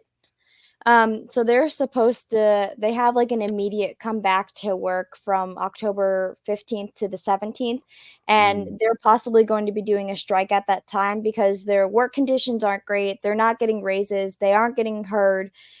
So they want to do a strike. Now, what this is going to be doing is it is going to be delaying the Assassin's Creed Shadows that was supposed to come out on November 15th, but now it has been pushed back to February 2025. So we'll kind of like be waiting to hear about more about that.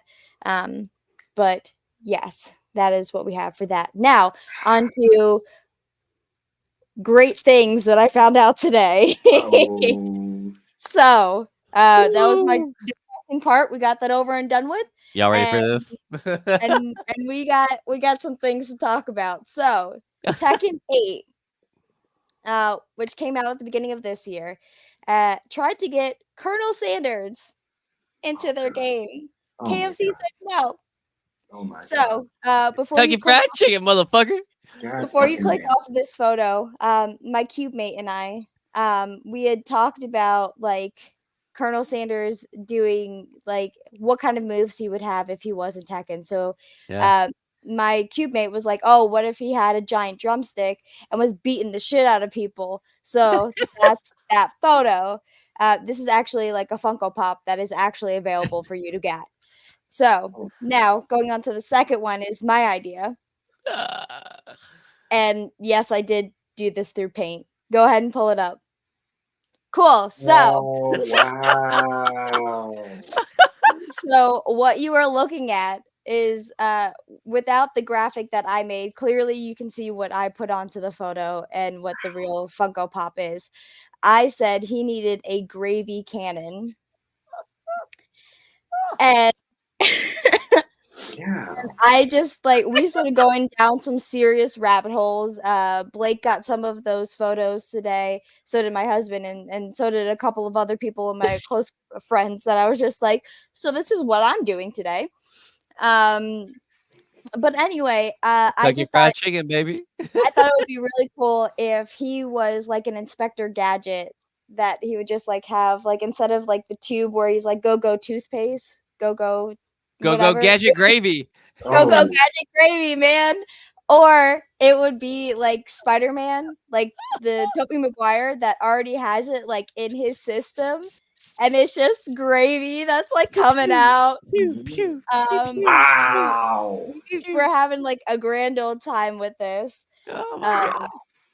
and it was just so great to, Yeah. to like go down this like rabbit hole and then ended up making something on Paint, which I hadn't done in years.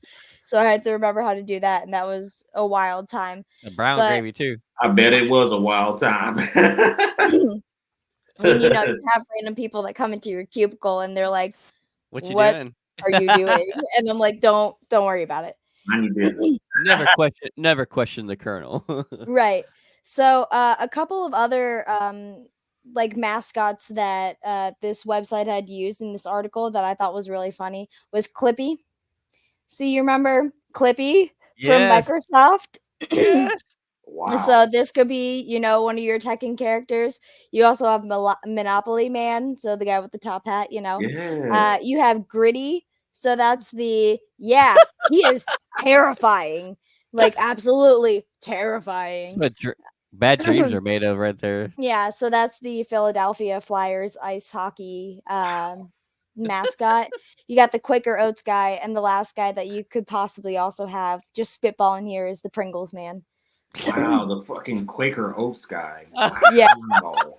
So The that Patriot. You're gonna call him the Patriot. I spent like a good 3 hours on this today Oh and my just going god. down so many different rabbit holes. I found out that Colonel Sanders has not one, not two, but Oh, 4 yes. comic books.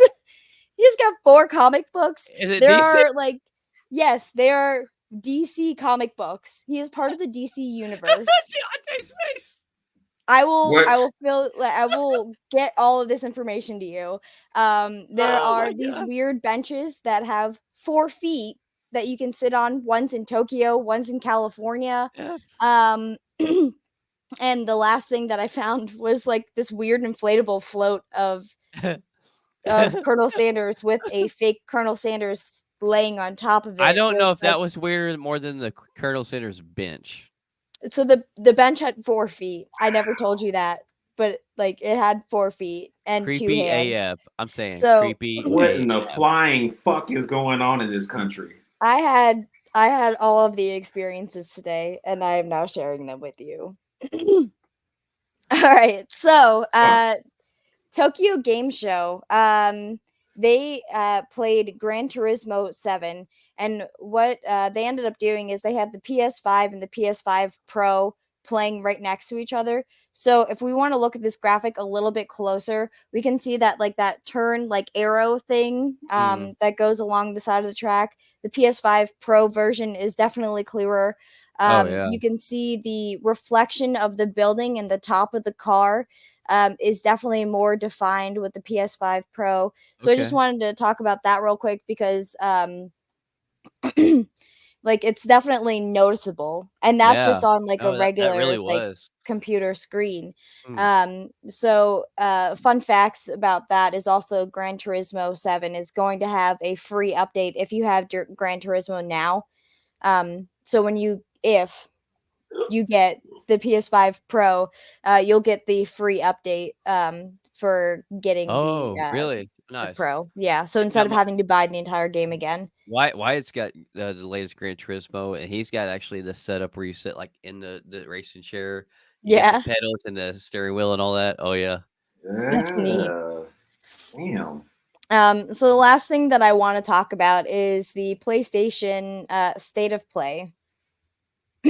So this happened on the 24th, so just a week ago, and I just wanted to talk about a couple of games that they had announced or had trailers for because I thought they were like super dope and awesome. So we Uh-huh. got to see the Monster Hunter Wilds. They had the actual trailer drop for this, so this is coming out on February Okay. 28th, 2025.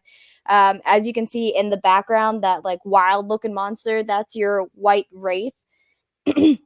It's one of the new monsters that's coming. They also had like a whole that like in the whole trailer, like they had like different pieces and aspects of things. There's going to be like fishing now that's in it.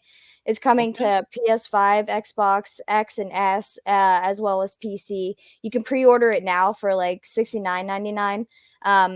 But they have 2 plans of DLCs coming in September and or sorry, not September, in spring and summer of 2025.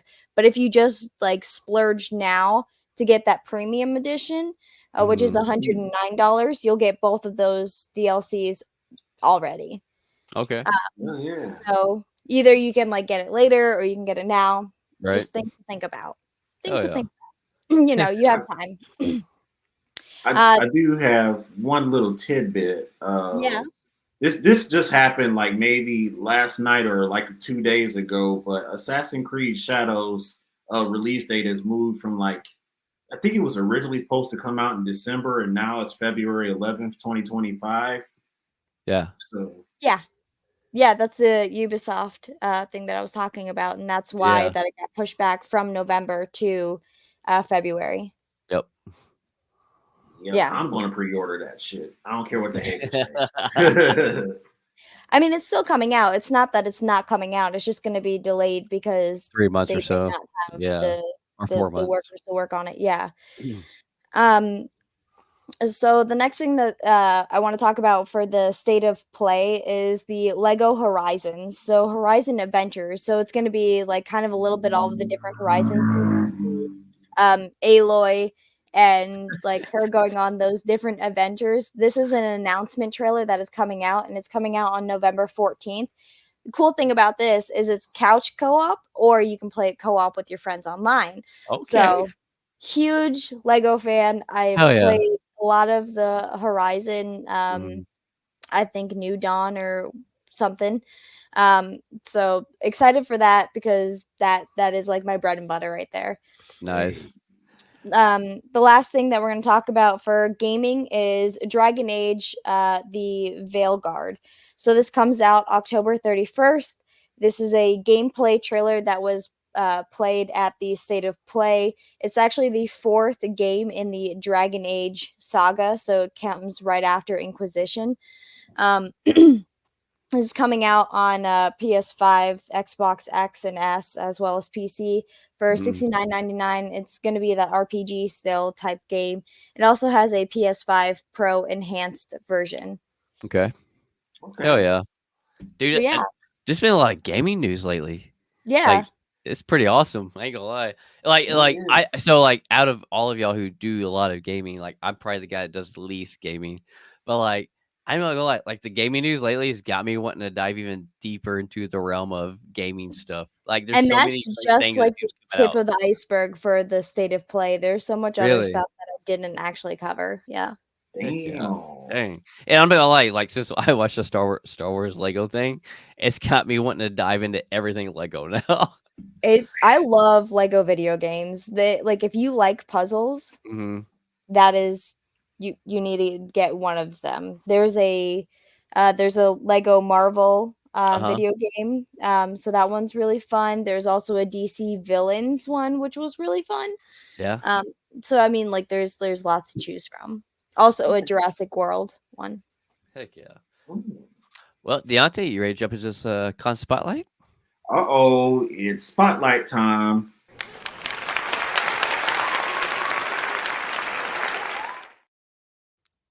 Well, in 2 days, guys, we are looking forward to Los Angeles Comic Con 2024. So the dates for this will be Friday, October 4th, going up to Sunday, October 6th. You'll be able to touch down at this place at Los Angeles Convention Center. It's 1201 South Figueroa Street, Los Angeles, California.